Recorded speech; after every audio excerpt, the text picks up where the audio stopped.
Programang ito ay rated SPG, striktong patnubay at gabay ng magulang ang kailangan. Dahil sa biglaang pagsigaw ni Sebastian sa loob ng bar na isa siyang NCIA, nagulat at natakot sina Tigre at ang kanyang mga kasamahan. Alam nilang napakadelikado para sa kanila ang manatili pa doon dahil siguradong huhulihin sila ng mga otoridad.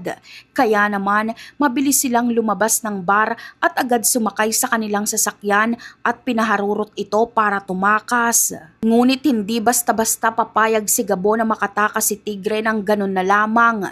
Desidido siyang magtagumpay sa kanyang misyon na mahuli ito ng buhay man o patay. Nakasalalay kasi dito ang malaking halaga ng pera na ipinangako ni na Paps na gagamitin naman ni Gabo para sa pambayad sa operasyon ng kanyang amang si Rudy. Sa kabilang banda naman, hindi rin nagpatalo ang matapang na si Samantha at mabilis na hinabol ang tumatakas na grupo ni Tigre.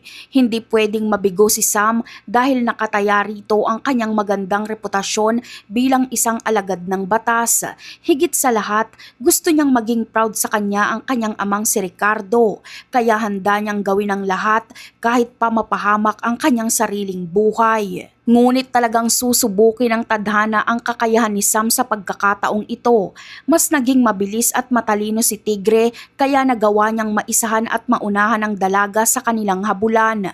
Dahil sa pangyayaring ito, biglang nabaliktad ang sitwasyon at malalagay sa isang matinding panganib ang buhay ni Sam sa kamay ng mga kalaban. Buti na lang at darating si Gabo sa tamang oras upang iligtas si Sam sa tiyak na kapahamakan dahil pareho naman sila ng layunin at misyon na mapabagsak at mahuli si Tigre. Magiging daan ang kaguluhang ito para magkatulungan silang dalawa laban sa kanilang iisang kaaway at yan ang aabangan natin. Bye!